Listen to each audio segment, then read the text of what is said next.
So hello everyone, this is C S Anitya Saraf, your friend mentor and coach. So कैसे हैं आप? उम्मीद करता हूं कि आप अच्छे हैं, आपकी प्रिपरेशंस अच्छी चल चल रही है। तो अगेन बच्चे मुझसे पूछते हैं कि सर हर अटेम्प्ट के अंदर आप ऐसे बच्चों के मार्क्स शेयर करते हो जिनको ऑडिट लॉ के अंदर 70 प्लस मार्क्स आता है। तो हर अटेम्प्ट में सर वो 70 प्लस मार्क्स बच्चों के आ रहे हैं। तो ऐसा क्या किया उन लोगों ने? राइट, तो ऑब्वियसली हर बच्चे का अपना अलग स्ट्रैटेजी होता है, हर बच्चे का अपना पढ़ने का अलग पैटर्न होता है। लेकिन ऐसा क्या किया है उन बच्चों ने कि उनके इतने अच्छे मार्क्स आ गए, उनके 70 प्लस आ गए, जबकि हम यहाँ पे 50 भी स्कोर करने में स्ट्रगल कर रहे हैं। तो based on my interaction with hundreds of students till now जिनके 70 प्लस आए हैं, I am sharing with you a few महामंत्रास। I am sharing with you a few महामंत्रास कि अगर आप इन महामंत्रास को फॉलो करोगे डेडिकेशन के साथ, कमिटमेंट के साथ, तो डेफिनेटली आप भी इतने अच्छे मार्क्स ला सकते हो। राइट, तो व्हाट आर द महामंत्रास? Let us focus one by one. सबसे पहला होता है कॉन्सेप्ट्स। सबसे पहला होता है कॉन्सेप्ट्स। राइट, कॉन्सेप्ट्स का मतलब ये नहीं कि अपने को बहुत डीप डीप जाकर एकदम इंडस्ट्री लेवल पे समझना है।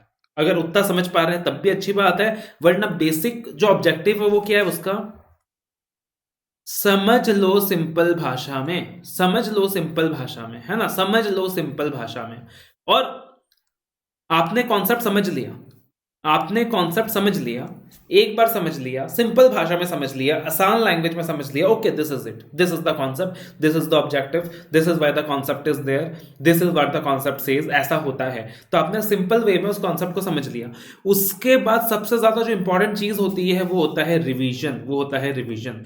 एंड याद रखना, सिर्फ एक दो या तीन रिवीजन से काम नहीं चलता मेरे फ्रेंड्स। अगर आपको 70 प्लस लेकर आना है ऑडिट लॉ में, तो आपको चाहिए यहाँ पे कम से कम 5 to 6 रिवीजन, कम से कम 5 to 6 रिवीजन चाहिए ही चाहिए आपको। राइट, तो अब कैसे इंश्योर करेंगे 5 to 6 revisions? How to ensure 5 to 6 revisions? तो अगेन इसका काफी सारा तरीका होता है। For example, make your own summary. Make your own summary, अपनी खुद की समरी बनाएं। आप जिस भी टीचर से क्लासेस ले रहे हैं, जहां भी से भी क्लासेस ले रहे हैं, अपनी खुद की समरी तैयार करें, अपनी खुद की समरी तैयार करें।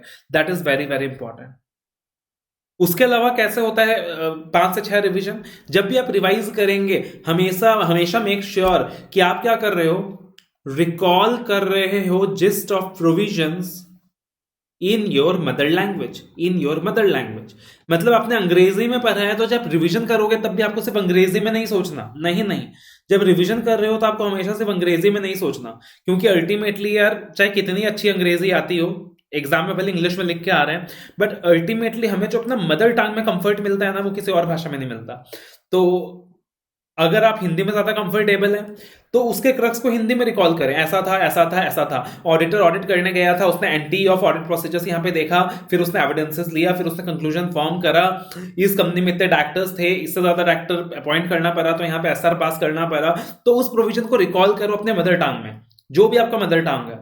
Right, B it Hindi, B it Maharashtrian, B it SMS, B it Gujarati, B it Punjabi, जो भी है अपने मदर टंग में रिकॉल करो। बहुत इंपॉर्टेंट है। हम लोग छोटा सा पॉइंट है, बट अपन क्या कर देते हैं सर, इग्नोर कर देते हैं। तो समरी बनाना है, रिकॉल करना है जिस इन योर मदर लैंग्वेज।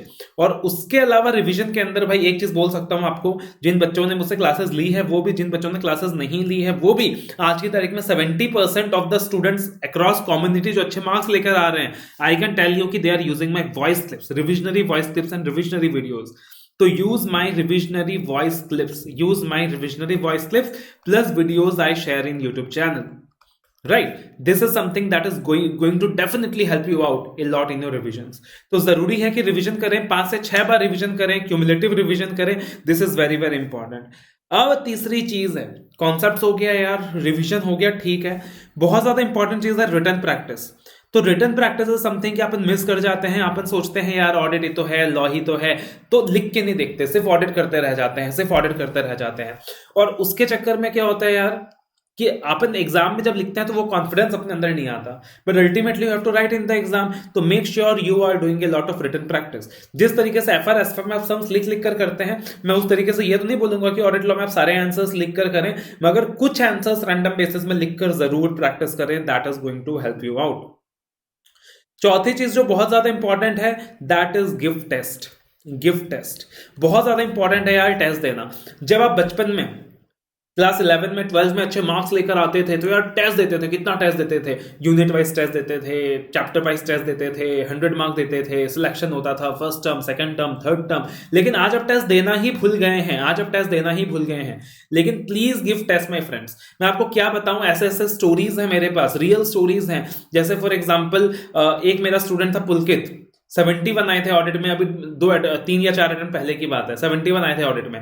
आप बिलीव करोगे, जब उसने हमारा टेस्ट दिया था ना अपना मेंटर का, उसको टेस्ट के अंदर 30 समथिंग आया था। उसने अपने इंटरव्यू में बोला हुआ है, उसने बोला सर मैं तो बहुत कॉन्फिडेंट था, मैंने क्लास देख लिया है, मेरे को सब कुछ आता है, और मैंने टेस्ट दिया, मुझे एकदम 30s में मार्क्स आए, मैं हिल गया एकदम कि यार मेरा कॉन्फिडेंस नीचे गिर गया।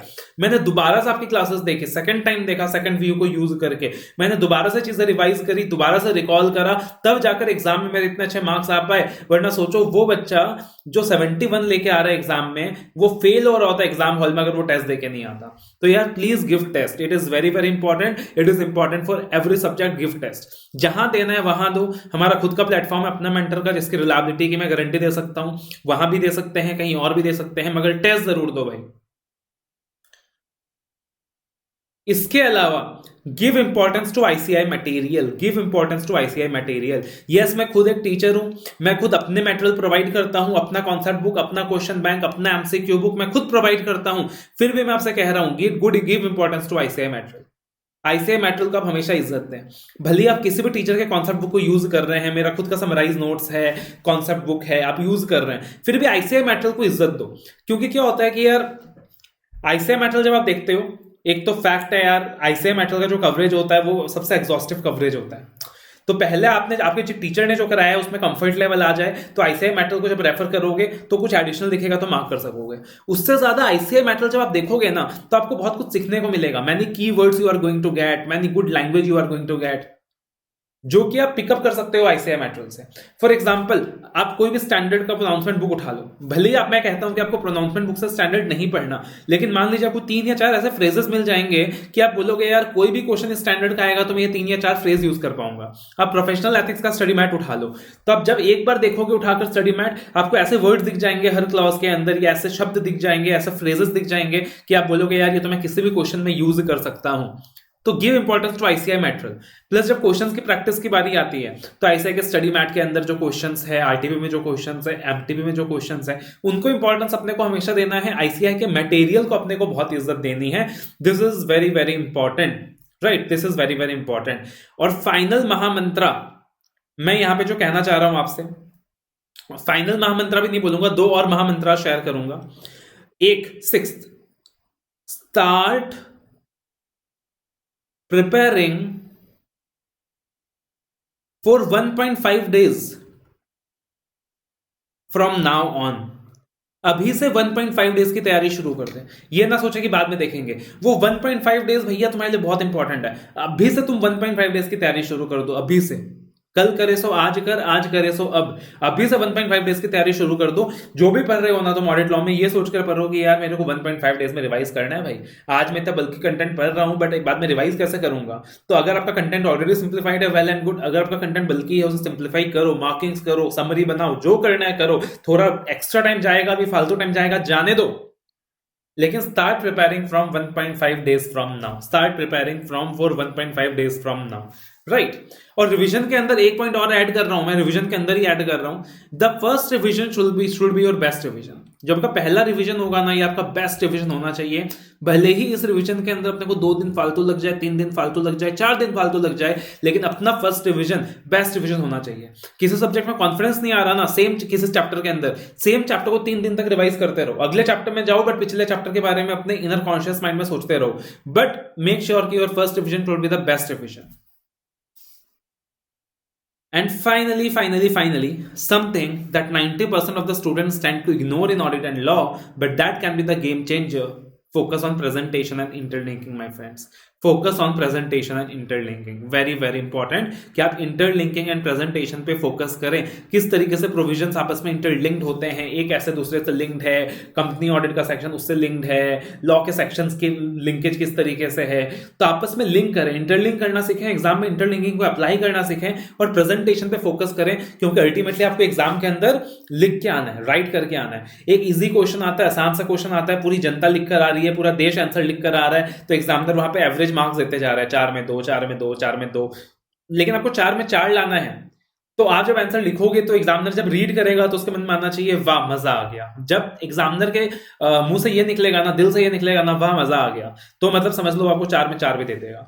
तो वहां पे आपको प्रेजेंटेशन में काम करना है। Presentation is a very broad topic, very very broad topic. Classes के अंदर प्रेजेंटेशन के बारे में बहुत डिस्कशन होता है। यूट्यूब के काफी वीडियोज हैं जिससे आपको प्रेजेंटेशन का आइडिया मिलेगा।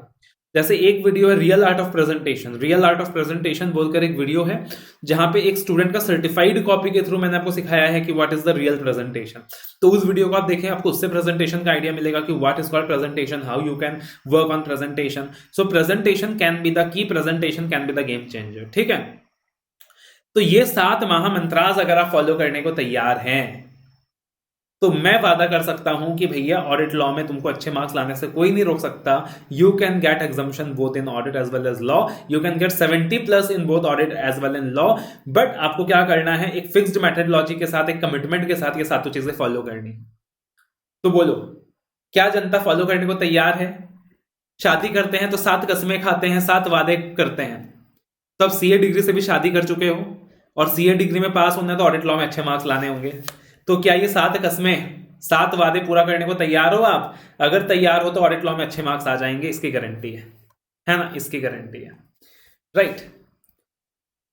सो डू रिमेंबर दिस 7 महामंत्रास for getting 70+ in audit and law. 70 आए ना आए, एग्जाम्शन तो पक्का आ जाएगा, अच्छे मार्क्स तो पक्का आ जाएंगे, और 70 भी आ सकता है, believe me, all India highest भी आ सकता है, you never know. Just follow this 7 principles.